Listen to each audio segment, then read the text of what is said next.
Buenos días, mi nombre es Irving Fuentes Fuentes, estudiante de la Universidad del Sur, Campus Tuxtla Gutiérrez, Chiapas, de la licenciatura en Derecho. En esta semana, en la materia de Derecho Fiscal, toca como actividad el procedimiento fiscal, el cual expondré el trámite de dicho procedimiento. Comenzaré por el tema del recurso administrativo, el cual contiene subtemas que son su importancia, principio de firmeza de la resolución administrativa, diferencia entre recurso y proceso, naturaleza técnica y jurídica del recurso administrativo, elementos de recurso administrativo, formalidades en el recurso administrativo, clasificación del recurso administrativo y los recursos administrativos en el Código Fiscal de la Federación. Comenzaré por el recurso administrativo. Podemos decir que el derecho de los particulares a la legalidad de los actos de la administración consiste en el poder que el administrado tiene de exigir a la administración que se sujete en su funcionamiento a las normas legales establecidas para tal efecto. Por lo tanto, el derecho a la legalidad se fragmenta en una serie de derechos. Entre estos podemos encontrar el derecho a la competencia, el derecho a la forma, el derecho al motivo, el derecho al objeto y el derecho al fin presente por la ley. Cualquier alteración indebida de esos derechos debe encontrar en la legislación medios eficaces para su restablecimiento. Una manera de ejercer un control de legalidad es a través de los medios de defensa legalmente establecidos y el alcance de los particulares, que proporciona a estos la oportunidad de obtener la anulación de los actos con violación en la ley aplicada o sin aplicación de la debida. Para Emilio Margain, el recurso administrativo es todo medio de defensa al alcance de los particulares para impugnar ante la administración pública los actos y resoluciones para ella dictados en perjuicio de los propios particulares por violación al ordenamiento aplicado o falta de aplicación de la disposición debida. ¿Cuál es la importancia del recurso administrativo? Bueno, la importancia de esta radica en que normalmente la ley establece que es improcedente acudir ante los organismos jurisdiccionales si en el orden administrativo no existe algún medio de defensa que permita al gobernado obtener la anulación del acto administrativo legal. Para ilustrar, de manera específica, en el campo tributario, en el Código Fiscal de la Federación, en el artículo 202, fracción 6, señala la improcedencia del juicio ante el Tribunal Fiscal de la Federación contra actos que puedan impugnarse por medio de algún recurso o medio de defensa, con excepción, claro, de aquellos cuya interposición sea óptima. ¿Cuál es el principio de firmeza de la resolución administrativa? Bueno, el decreto de petición consagrado en el artículo 8 de la Constitución Federal, considerado por Briceño Sierra como el más elemental derecho de instancia. Dicho autor menciona que en ocasiones las leyes no prevén recursos para impugnar los actos o resoluciones definitivas de la administración. Es frecuente que los particulares, animados por el contenido del señalado precepto constitucional, formulen instancias de inconformidad. El Código Fiscal de la Federación actual no contiene disposición alguna que exprese de manera clara el principio de firmeza de la resolución administrativa, pues el artículo 116 establece cuáles son los recursos que se pueden interponer en contra de los actos administrativos dictados en materia fiscal federal. No prevé la eficacia jurídica de las instancias de inconformidad o de reconsideración, ni de las resoluciones que se dicten en ellas. ¿Cuál es la diferencia entre recurso y proceso? Entre recurso y proceso existe un conflicto cualificado de interés que se caracteriza por la presentación de una de las partes y la resistencia a esa pretensión de parte de la otra. Además, en ambas se ejerce una función materialmente jurisdiccional, independientemente de quien la ejerza. Así pues, en el recurso administrativo la relación procedimental es lineal, en tanto que en el proceso es triangular. O sea, en el recurso administrativo la administración es juez y parte, y este en uno de los extremos, y el particular se encuentra en el otro extremo contra la parte. Ahora bien, en el proceso encontramos la autoridad en un punto y en iguales circunstancias que el particular, que se encuentra en otro punto como vínculo común. Al igual, encontramos a la autoridad jurisdiccional, ante quien se somete para su decisión la controversia que existe entre la administración y el administrado. ¿Cuál es la naturaleza técnica y jurídica del recurso administrativo? A decir, el recurso administrativo tiene naturaleza técnica, como cualquier otro medio de defensa. Deben exponerse no solo los hechos del caso, sino también los agravios que causa el acto impugnado, esto es, la lesión jurídica que causa el acto de autoridad. Por otro lado, la naturaleza jurídica del acto administrativo queda de manifiesto por el mandato contenido en el artículo 132 del Código Fiscal de la Federación, que dispone que la resolución del recurso se fundará en derecho y examinará a todos y cada uno de los agravios hechos valer por el recurrente, teniendo la autoridad la facultad de invocar hechos notorios y demás resoluciones. ¿Cuáles son los elementos de recurso administrativo? Bueno, los elementos, o también llamados principios necesarios para agotar un recurso administrativo, son los siguientes. El recurso debe estar legalmente establecido, es decir, que solo a través de esos medios de defensa que establezcan las leyes, entre ellos el recurso administrativo, pueden privarse de eficacia un acto de la administración. Existencia de la autoridad competente para conocer y resolver el recurso, es decir, de nada serviría que la ley estableciera el recurso si no existe una autoridad competente para su conocimiento y resolución. Por lo tanto, en los ordenamientos que regulan la organización y funcionamiento de la administración pública debe preverse la existencia de este tipo de autoridades. Al igual, existencia de una resolución administrativa. Esta solo es procedente para impugnar las decisiones de la autoridad administrativa. Sin embargo, Margaín señala que no todas las resoluciones administrativas son recurribles, solo aquellas que reúnan los siguientes requisitos: que sea definitiva, es decir, que no sea una resolución de trámite, o sea, susceptible de ser revisada de oficio, que sea personal y concreta, es decir, que esté dirigida a una persona determinada afectando su esfera jurídica y verse sobre una situación específica, que causa agravio, es decir, que lesiona un interés legítimo o indirecto, que conste por escrito, salvo la resolución negativa ficta, es decir, deben constar por escrito y que este requisito es consagrado por el artículo 116 de la Constitución General de la República. En cuanto a la resolución negativa ficta, esta no puede constar por escrito, pues es una presunción legal ante el silencio de la autoridad, presunción que se justifica también en el principio de seguridad jurídica, que sea nueva, es decir, que su contenido no haya sido del conocimiento del particular con anterioridad. ¿Cuáles son las formalidades en el recurso administrativo?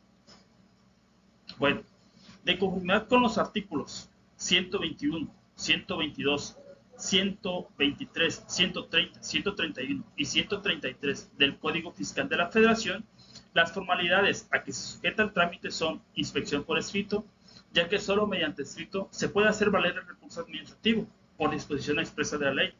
Al escrito en que se interponga el escrito deben acompañar los siguientes documentos: el documento que acredite la representación legal cuando se actúe en nombre de otra o de personas morales, el documento que conste el acto impugnado, la constancia de notificación del auto impugnado, excepto si el promovente declara bajo protesta de decir verdad que no recibió constancia o cuando la notificación se haya practicado como correo certificado con acuse de recibo o se trate de negativa ficta, las pruebas documentales que se ofrezcan y el dictamen pericial en su caso. Presentación oportuna, es decir, el recurso debe interponerse dentro del plazo legalmente establecido, que es de 45 días siguientes a la fecha en que haya surtido sus efectos la notificación del acto impugnado, el cual es improrrogable. La presentación debe ser ante la autoridad que emitió o ejecutó el acto impugnado. Periodo probatorio. Conforme al Código Fiscal de la Federación, en materia de recursos administrativos no existe un periodo probatorio. Resolución del recurso, es decir, una vez integrado el expediente del recurso con todos los elementos del juicio necesarios, la autoridad encargada de resolverlos debe dictar su resolución. Esto lo hayamos estipulado claro en el artículo 131 Código Fiscal de la Federación.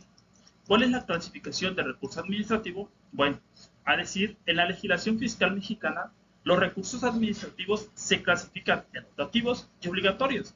Es optativo cuando se puede elegir entre ejecutarlo primero y después, llegado el caso, acudir a juicio ante los tribunales o bien acudir directamente al juicio. Es obligatorio cuando necesariamente debe otorgarse esa instancia antes de acudir a juicio.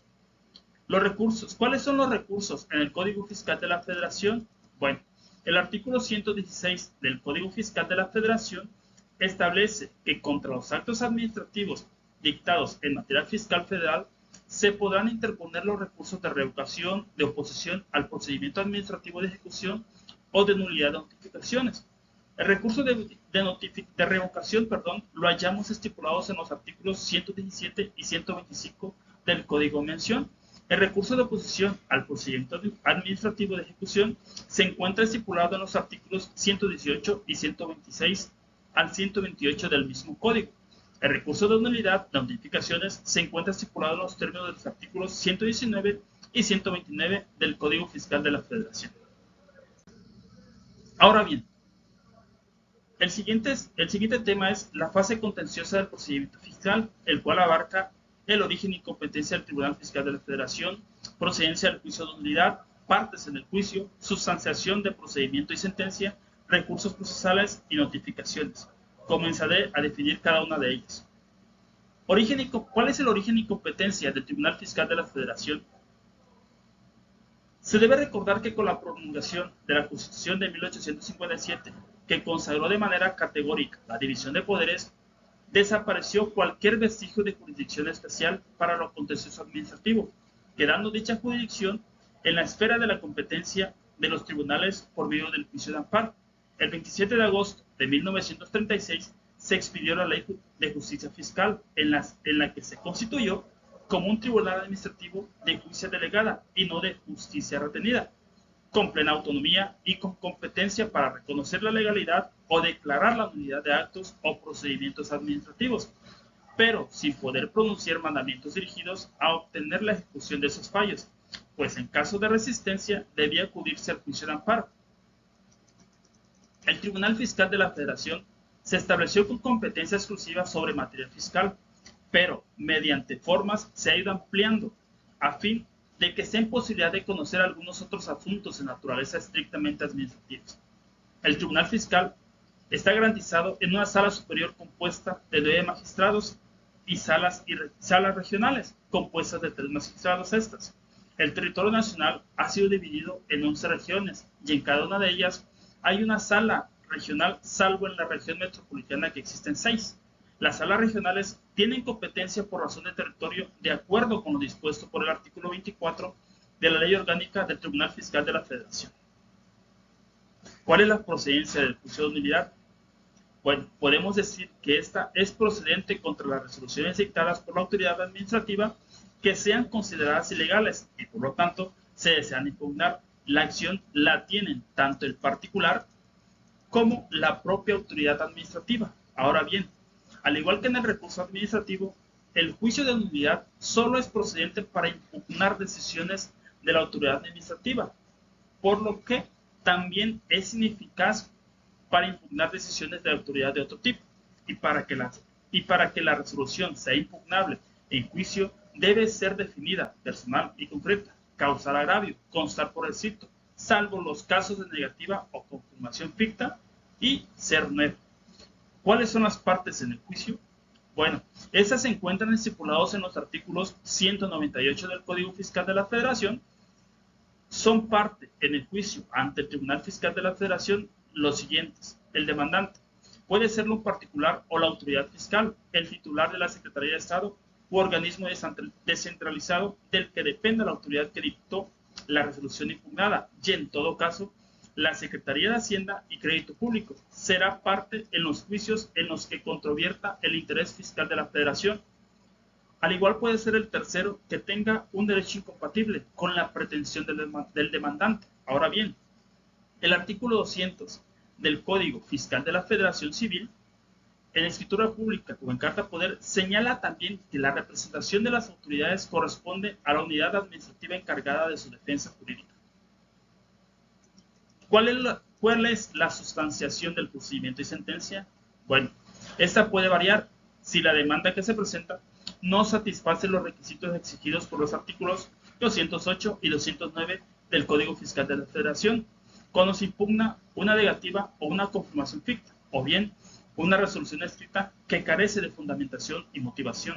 La demanda se admite y se corre traslado a las autoridades demandadas, y el demandante, conforme al artículo 210 del Código en comento, tiene derecho a ampliar su demanda durante los 45 días siguientes a la fecha que surta efecto la notificación respectiva. Si durante la sustanciación del procedimiento se invoca por alguna de las partes una notificación practicada antes de la iniciación del juicio y la contraparte considera que se hizo contravención a las disposiciones legales respectivas, por disposición expresa del artículo 129, ya no es procedente el recurso de nulidad de notificaciones y la nulidad de esa notificación debe hacerse valer ante el Tribunal Fiscal de la Federación mediante ampliación de la demanda. De acuerdo con lo dispuesto por el artículo 210, se debe proceder en forma análoga. Cuando se presenta un incidente de precio y especial pronunciamiento, estos se hallan estipulados en el artículo 217 del Código Fiscal de la Federación. Las formalidades a que está sujeto el juicio de nulidad ante el Tribunal Fiscal de la Federación son las que a continuación menciono. La demanda. Esta debe ser por escrito. Contestación de la demanda. Al igual, debe ser por escrito. Las indicaciones de esta se hallan previstas en el artículo 213 del Código Fiscal de la Federación. Presentación oportuna. La demanda, la contestación de la demanda y la ampliación de una y otra deben presentarse dentro del plazo legalmente establecidos. La demanda debe presentarse directamente ante la sala regional estipulado por el artículo 201 del Código Fiscal de la Federación. Periodo probatorio, es decir, que exista para el desahogo de las pruebas pericial y testimonial, pero no para el desahogo de la prueba documental. Esta se halla estipulado en el artículo 231 del artículo en comento. Las sentencias del Tribunal Fiscal de la Federación deben satisfacer el principio de congruencia, o sea, deben tener un desenvolvimiento lógico y debe haber conformidad de extensión, concepto y alcance entre el fallo y las pretensiones de las partes. Claro, este principio es aplicable también para la resolución del recurso administrativo. Ahora bien, las causales de nulidad de una resolución administrativa se encuentran estipuladas en el artículo 238 del Código Fiscal de la Federación. ¿Cuáles son los recursos procesales en la fase contenciosa del procedimiento fiscal?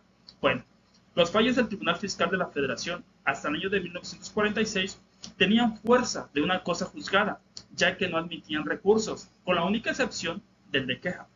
Para el caso de la violación a la jurisprudencia del propio tribunal, en ese mismo año se expidió la ley que crea un recurso ante la Suprema Corte de Justicia de la Nación contra las sentencias dictadas por el Tribunal Fiscal de la Federación, y en 1948 la ley que crea un recurso de revisión de la sentencia del Tribunal Fiscal de la Federación. Con esas dos leyes quedó abierta la oportunidad para el establecimiento de los recursos procesales.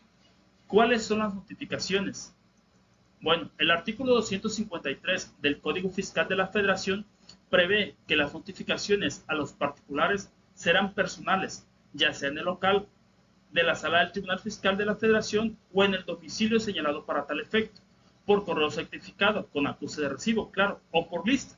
Ahora bien, el artículo 254 del Código en comento prevé que las notificaciones a las autoridades administrativas se harán por oficio, como regla general, o por telegrama en casos urgentes. Y se trata de la sentencia definitiva o de la resolución que decreta o niega un sobreseimiento. Además de los órganos representativos de la autoridad, debe notificarse al titular de la Secretaría de Estado, departamento administrativo u organismo descentralizado, precisamente en su sede. De acuerdo con lo dispuesto por el artículo 155 del Código Fiscal de la Federación, las notificaciones surten efecto al día hábil siguiente a aquel en que fueron hechas, y en caso de notificación por lista se tiene como fecha de notificación la del día en que se haya fijado. Por otro lado, el artículo 257 del mismo código establece que una notificación omitida o irregular se entiende legalmente hecha a partir de la fecha en que el interesado se hace sabedor de su contenido, de manera que, para el cómputo de los plazos en el proceso ante el Tribunal Fiscal de la Federación, lo hayamos estipulado en el artículo 258 del Código Fiscal de la Federación. El siguiente tema, la fase contenciosa del procedimiento fiscal, el cual aborda dos subtemas, que es el juicio de amparo y la suspensión del acto reclamado. La fase contenciosa, el juicio de amparo. El juicio de amparo, como sabemos, es un procedimiento de jerarquía constitucional tendiente a conservar a los individuos en el disfrute de sus derechos fundamentales o garantías individuales que se consagran en la Constitución política de nuestro país. Como sabemos, el juicio de amparo se clasifica en directo e indirecto, y la procedencia de uno y otro depende de la naturaleza del acto que se reclama. El amparo indirecto en materia fiscal procede contra las leyes que por su sola expedición causen perjuicio al particular, contra actos de autoridad fiscal que impliquen violación directa de garantías, contra actos del Tribunal Fiscal de la Federación distintos de la sentencia definitiva. Por otro lado, el amparo directo en materia fiscal procede contra las sentencias definitivas del Tribunal Fiscal de la Federación. Así pues, tanto el amparo directo como el amparo indirecto en materia fiscal rige el principio de estricto derecho en el procedimiento, como ha sido reconocido por el propio Poder Judicial. ¿Cuál es la suspensión del acto reclamado? Bueno, esto solo es operante si la impugnación se hace a través de los medios de defensa que el propio Código prevé y regula. La suspensión del acto reclamado en juicio de amparos se rige por las disposiciones de la ley de amparo y su procedimiento varía según se trate de un amparo indirecto o de amparo directo. Pero ambos casos tienen la misma característica de ser, en el amparo indirecto, la procedencia y requisitos del otorgamiento de la suspensión se rige por lo dispuesto en los artículos 124 y 135 de la ley de amparo, y no obstante que se satisfagan los requisitos legales, es facultad discrecional del juez de distrito conceder o negar la suspensión.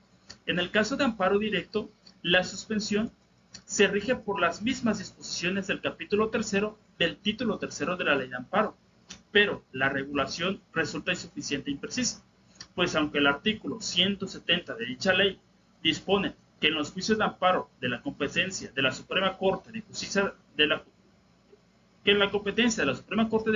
la Nación o de los tribunales colegiados de circuito en asuntos penales, civiles, administrativos o laborales, la autoridad responsable mandará suspender la ejecución de la sentencia reclamada con arreglo al artículo 107, fracción 10 y 11 de la Constitución Federal, ajustándose a las disposiciones del propio capítulo 3 del título 3 de la ley de amparo. Por lo tanto, la única regla sobre la suspensión que nos da la ley de amparo es la que señala cuál es la autoridad competente para conocer de la suspensión. La autoridad responsable, en este caso, es el Tribunal Fiscal de la Federación, ya sea la Sala Regional o la Sala Superior. Esto ha sido todo por el momento en la exposición de esta semana. Muchas gracias. Hasta luego.